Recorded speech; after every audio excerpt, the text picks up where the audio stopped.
राम जय राम श्री राम, मैं तो राम ही राम पुकारूं। राम नहीं मेरी सुध लेनी, मैं कब से राह निहारूं। राम जय राम श्री राम, जय राम, मैं राम ही राम पुकारूं। अरे अरे अरे अरे बालक, अरे तुम कौन हो और तुम्हारे माता पिता कौन है और तुम यहाँ क्या कर रहे हो? हाँ, मेरे माता पिता नहीं है, मैं गंगा के किनारे ही रहता हूँ। अरे अरे अरे, बड़ा दुख हुआ जानकर। पर बालक, अगर तुम अकेले ही हो तो फिर मेरे साथ आश्रम चलना। मैं आश्रम में अकेला रहता हूँ, तेरे साथ रहते हुए मुझे आनंद होगा। मैं आपके आश्रम तो चलूं, पर मुझे संदेह है कि आप मुझे कुछ ही दिनों में आश्रम से भगा दोगे। पहले मेरे देह पर एक दृष्टि तो डालिए बाबा जी। मतलब क्या कहना चाहता है तू? और तेरा नाम क्या है? मेरा नाम अढ़ैया है। अढ़ैया? ऐसा नाम तो इस प्रदेश में कहीं सुना ही नहीं देता। अरे नाम का किसी प्रदेश से क्या संबंध? इस आयु में भी मैं 2.5 किलो की बाटी अकेला भक्षण कर जाता हूँ, और उसके साथ साग, भाजी, दाल, चावल, मिठाई ये सब अलग से खाता हूँ। इसी कारण लोग मुझे अढ़ैया कहते हैं। अरे बच्चा, आटा, दाल, फल और सब्जियों से भरे सभी पात्र सहेज कर रखे हुए हैं। तुझे जितना खाना हो उतना खाना। और तेरा ये अढ़ैया नाम भी मुझे बहुत लुभावना लगा। चल, अब मेरे साथ आश्रम चल।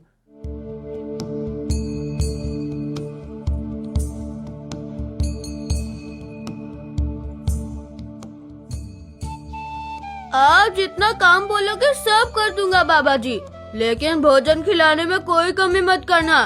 2.5 किलो की बाटी तो चाहिए ही मुझे। फिर ज्यादा भूख हुई तो कुछ कह नहीं सकता। आप इंतजाम कर देना जल्दी से। अरे भाई, तू जितना खाना हो उतना खाना। लो, ये रहा हमारा आश्रम। यहाँ तुझे जितना खाना हो उतना खाना। लेकिन हमारे आश्रम का एक नियम है कि एकादशी के दिन उपवास होता है। मतलब उपवास में क्या करना होता है?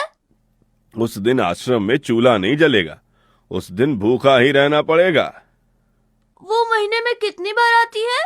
एकादशी 2 बार, एक पूर्णिमा की एकादशी और दूसरी अमावस्या की। तो 2 दिन भूखा रहना पड़ेगा। हाँ। नमो नारायण, मैं जा रहा हूँ। पर क्यों?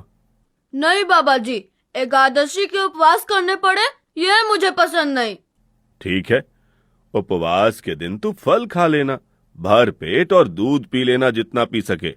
अब तो ठीक है ना? नहीं बाबा जी, बाटी तो चाहिए ही 2.5 किलो की, वरना मेरी भूख नहीं मिटेगी। पर आश्रम का नियम है। वो जो भी नियम हो, या तो नियम सुधारो या तो मुझे जाने दो। तो ठीक है, तू चाहे जितना भोजन कर, पर आश्रम में चूल्हा नहीं जलेगा। यदि तेरी यही इच्छा है तो तुम्हें अपना भोजन स्वयं ही बनाना होगा। कहो, क्या तुम्हें भोजन बनाना आता है? मुझे बचपन से ही गरीबी ने अनेक कलाएं सिखा दी है।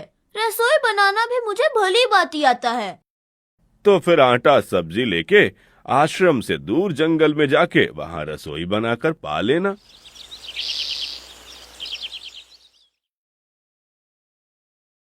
वैसे तू एकादशी करता तो मुझे आनंद होता, लेकिन तू समझता नहीं है। पर ठीक है, आश्रम में रसोई मत बनाना, एकादशी कल ही है। हाँ बाबा जी, आप मुझे रसोई का सामान दे देना, मैं बाहर जाकर खाऊंगा। आप यहाँ एकादशी करना।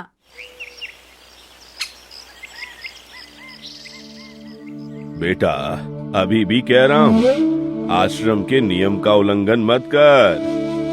बाबा जी, तो फिर आप मुझे जाने दो। तो एकादशी के दिन ये सब कर रहा है, उसमें मैं मना नहीं करता। तू बस एक छोटा सा काम जरूर कर देना। ठाकुर जी को भोग लगाकर ही कुछ खाना। ठाकुर जी मतलब? अब ये कौन है? अरे उदंड बालक, ठाकुर जी मतलब ईश्वर। क्या? भोग लगाने पर और भी लोग आएंगे? तो फिर तो मुझे और सामान दे देना, अन्यथा मैं तो भूखा ही रह जाऊंगा। तू मूर्ख, तुझे कैसे समझाऊं? भगवान नहीं आते, सिर्फ तुझे भावना करनी है। कैसी भावना? जब रसोई तैयार हो, थाली के सामने बैठकर दोनों हाथ जोड़कर ठाकुर जी को खाना खाने बुलाना। मेहरबानी करके इतना नियम पालन करना, ठीक है?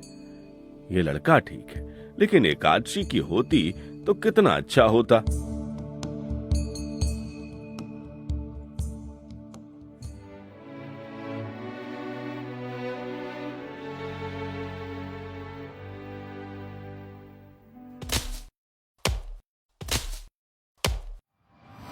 गुरुदेव के ठाकुर, अब खाना खा लो। स्वामी, भोजन तैयार है, कृपया आइए। प्रभु, आप इतनी जल्दी किस और प्रस्थान कर रहे हैं? सब कुछ ठीक तो है? देवी, चिंता मत करो। मेरा एक भक्त गहरी श्रद्धा से मेरा स्मरण कर रहा है। मैं शीघ्र ही लौट आऊंगा। आपका जाना तो आवश्यक होगा ही प्रभु। बस जल्द वापस आ जाइए, मैं प्रतीक्षा करूंगी। अवश्य देवी, मैं अपने भक्त का मन शांत करके तुरंत वापस आ जाऊंगा। गुरुदेव के ठाकुर, आप खाना खा लो। ओ भैया, आप कौन हो? मैं ही तुम्हारे गुरुदेव का ठाकुर हूँ। तुमने मुझे इतने प्रेम से बुलाया कि मुझे आना ही पड़ा। गुरुजी के ठाकुर? बाबा जी तो कहते थे ठाकुर जी नहीं आते, और आप तो मेरे थोड़े से बुलाने पर ही चले आए। बाबा जी ने मुझे ठगा है, और आपने भी। अरे ठाकुर, कुछ तो मर्यादा रखी होती। तुरंत दूसरे की बनाई रसोई पर टपक पड़े। अब लो, खा लो।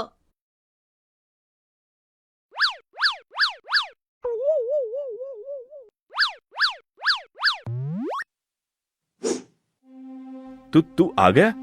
तूने एकादशी नहीं की? मुझे अच्छा नहीं लगा। भरपेट खाया तूने? मैं खाऊं क्या? वहाँ तो ऐसा लग रहा था जैसे पूरी रसोई जादू से गायब हो गई। सब उड़ा उड़ा के खा गए और मैं बस देखता रह गया। ये आपके ठाकुर मान मर्यादा और विवेक कुछ समझते भी हैं, या यूँ मुझे परेशान करने की ही ठान रखी है आप दोनों ने? एक तो तूने एकादशी नहीं की, और ठाकुर को क्यों अपवाद कर रहा है? हाँ? अरे तो अब मैं क्या करूं? आपने जैसा कहा था वैसे ही मैंने हाथ जोड़कर बोला, गुरुदेव के ठाकुर पधारो। और हुआ क्या? जैसे पहले से ही तैयार बैठा हो, आते ही सीधे खाने पर टूट पड़ा। मैं अपनी बात पूरी भी नहीं कर पाया, और उधर तो सब चट साफ, पूरा का पूरा भूखा निकला। भगवान थोड़े तेरे पास आएंगे। एक तो खाना भी खा लिया और झूठ भी बोल रहा है। मैं झूठ नहीं बोलता बाबा जी। हाँ,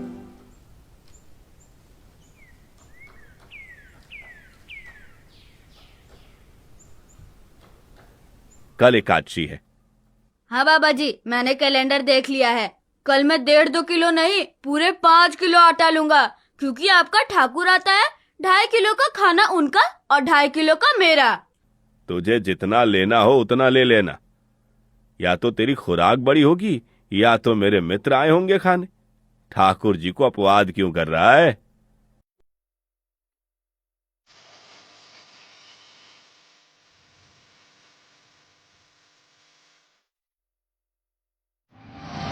गुरुदेव के ठाकुर, अब खाना खा लो। अकेले अकेले कहाँ जा रहे हो स्वामी?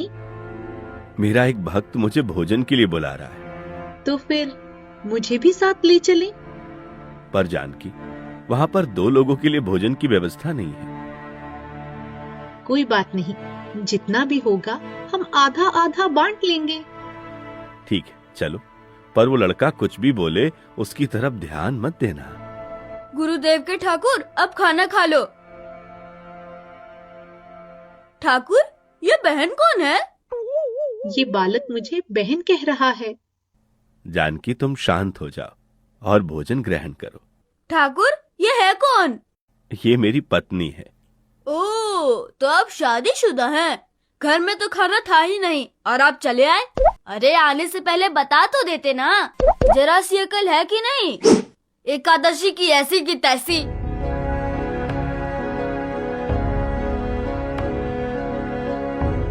आज क्या हुआ? मुझे ज्यादा बुलाओ नहीं, और इनका परिणाम अच्छा नहीं आएगा बाबा जी। पर क्या हुआ? आपको तो सब पता होगा ना कि ठाकुर तो आएगा, लेकिन वो शादीशुदा है। ये बात भी बतानी चाहिए थी ना। शादीशुदा है मतलब? हाँ हाँ, अब नादान मत बनिए बाबा जी। दोनों पति पत्नी आए थे, निर्लज और चुपचाप हंसते थे। मैं कितना भी गुस्सा करूं, पर उनको कोई लेना देना ही नहीं। दोनों खाकर चले गए। अरे वो बहन अपने घर में रसोई नहीं बनाती होगी। क्या बकवास कर रहा है? तुझे कुछ हो गया है क्या? ठाकुर तेरे पास थोड़ी ना आएंगे।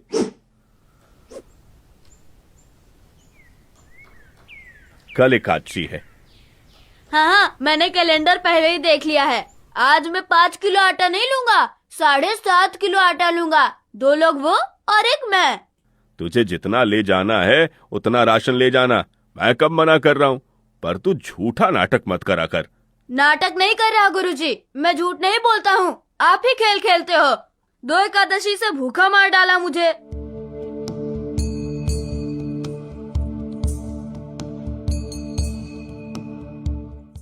गुरुदेव के ठाकुर, अब खाना खा लो। आप अकेले अकेले कहाँ जा रहे हैं? मैंने रात दिन आपकी सेवा की है और भंडारा खाने आप अकेले जाओगे? लक्ष्मण, तुम्हारा स्वभाव बहुत गर्म है और वो लड़का कुछ भी बोले, पर तुम उसे कुछ नहीं बोलोगे। ठीक है भैया, जैसा आप कहें, नहीं बोलूंगा। गुरुदेव के ठाकुर, अब खाना खा लो। ओ भैया, ये दूसरा भैया कौन है? वो मेरा छोटा भाई है। क्या आप मुझे एक बार में नहीं बता सकते कि आपके घर में कितने लोग भूखे हैं? रोज एक नए व्यक्ति को ला बैठते हो। भैया, ये तो बड़ा क्रोध कर रहा है। लक्ष्मण, चुप रहो और भोजन में ध्यान दो।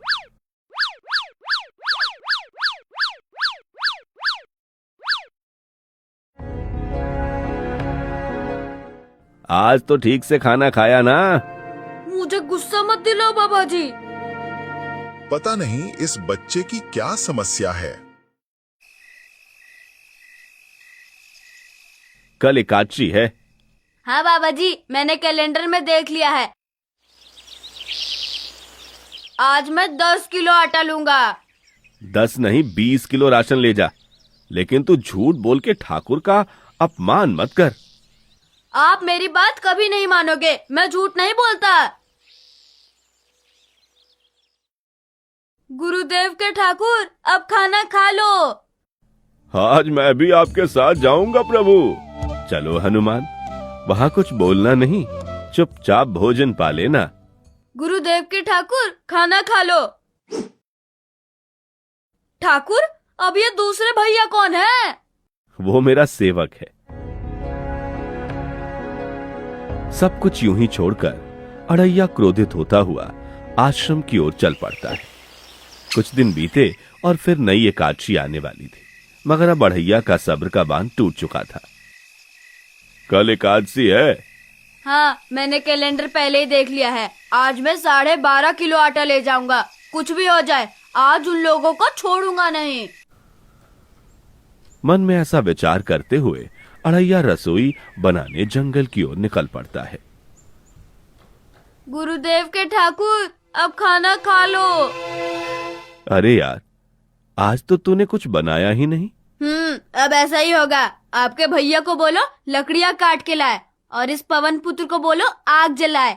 आपकी पत्नी को बोलो रसोई बनाए, और आप उन्हें मदद करो। और भोजन तैयार हो तब मेरी थाली अलग करके फिर अपना पाना। मैं वहाँ बैठा हूँ।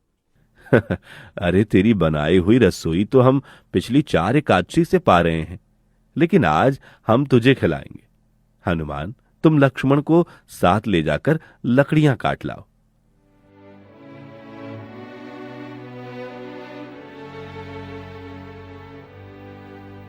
अड़ैया वहीं नजदीक एक पेड़ के पास जाकर बैठ गया और उसने भगवान से कड़ी मेहनत करवाकर भोजन बनवा लिया। अब जब भोजन बनकर तैयार हुआ तो ठाकुर जी बोले, अड़ैया, अब आ जाओ। पहले मेरी थाली अलग कर दो। अरे यार, तुझे जितना खाना हो उतना खाना, लेकिन पहले हम ठाकुर जी को भोग लगा देते हैं। पर ठाकुर को भोग लगाना कहाँ बाकी रह गया? आप ही तो हर एकादशी के दिन आते हो। अड़ैया, जैसे तेरे गुरु का ठाकुर मैं हूँ, वैसे मेरा भी कोई ठाकुर है। तो अब वो भी आएगा? अरे अड़ैया, कोई नहीं आएगा, पर हमारा भी नियम तो होगा ना, तो जल्दी करो। हे अखिल ब्रह्मांड के ठाकुर, आप पधारो। स्वामी, बस एक और दाव और मैं जीत जाऊंगी। स्वामी, ये बिना मौसम की गुजरती हुई बारिश हमें क्या संकेत देती है? मेरे राम भंडारा कर रही हैं। ये बारिश हमें बुलावे का संकेत दे रही है। अगर राम जी भंडारा कर रही हैं, तो वहां तो व्यवस्था होगी ही। स्वामी, हम सब आएंगे। हाँ पार्वती, जाओ, कृतिमुख मेरे सभी गणों को बुलावा भेजो। जो नहीं आएगा उसे मैं अपना नहीं मानूंगा। उनमें से एक दैत्य जाकर पूरे ब्रह्मांड में बुलावे की घोषणा करता है। कुछ ही देर में पूरी शिव मंडली वहां जाने को इकट्ठा हो जाती है। कुछ ही पलों में पूरी शिव मंडली अड़ैया की रसोई के पास पहुंच जाती है। इतना देखकर अड़ैया क्रोध से भर जाता है और मन में सोचता है, सबने मुझसे छल किया। क्या गुरुजी, क्या ठाकुर जी, और अब ये ठाकुर के भी ठाकुर जी। हे अखिल ब्रह्मांड के स्वामी, आज मुझ तुक्ष को अपने चरणों में स्थान दो। इतना देखकर अड़ैया मन में सोचता है, ये ठाकुर तो खुद ही इनके चरणों का दास है। मेरा सब किया व्यर्थ गया। असली ठाकुर तो ये लगते हैं। अच्छा होता कि पहले ही मैंने इनको भोजन पर बुलाया होता, तो बीच में ये भूखड़ ठाकुर से तो बच जाता। आइए प्रभु, पलंग पे बैठिए। आओ अड़ैया, बैठो। मेरा आज एकादशी का उपवास है। अरे बैठो तो सही।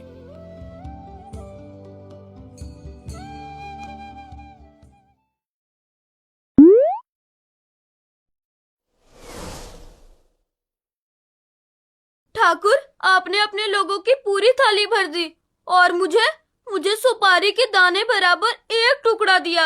आज मेरी एकादशी है, आप खाओ। अरे अड़ैया, तू चख तो सही। तेरी बनाई रसोई तो हम बेटा रोज चखते हैं। आज तू इतना तो चख ले। अरे ये क्या हो रहा है मुझे? बचाओ बचाओ, बाबा जी बचाओ बचाओ।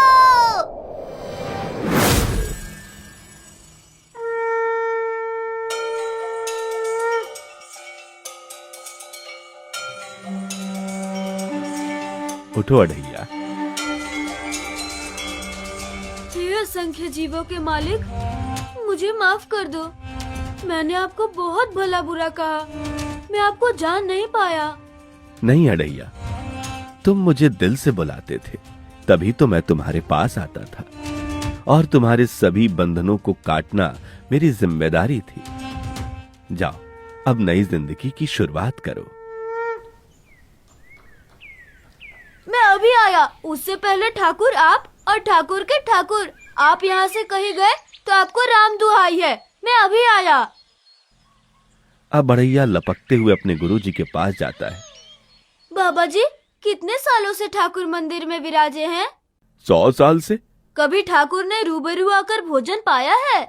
नहीं नहीं, तुझे मैं पहले कितनी बार बता चुका हूँ कि ठाकुर जी खुद नहीं आते। तो आओ और देखो, ठाकुर भी खा रहे हैं और ठाकुर के ठाकुर भी खा रहे हैं। मुझे तंग करना कब छोड़ेगा? 5 एकादशी से तू व्रत खंडित कर रहा है, और अब मुझे बेकार आए कि ठाकुर जी आए हैं। बाबा जी, मेरी बात का बस एक बार विश्वास कीजिए। मैं झूठ नहीं बोलता। आप मौका ना चुके बाबा जी। आओ और देखो। अच्छा चल दिखा, क्या दिखा रहा है। अगर ये तेरी कोई शरारत निकली तो मैं तुझे श्राप का भागी बना दूंगा। साधु ने जब स्वयं साक्षात अपने ठाकुर जी को देखा तो स्तब्ध रह गया। तू महान है, तू महान है रे अड़ैया, तू महान है। वास्तव में मुझे मेरे राम के पैर पड़ना चाहिए, लेकिन फिर भी मैं तेरे पैर पड़ता हूं, क्योंकि तेरी इस क्रांति की वजह से मैंने अपने ठाकुर को पाया। तूने मेरे हरि को प्राप्त किया। तू महान है अड़ैया,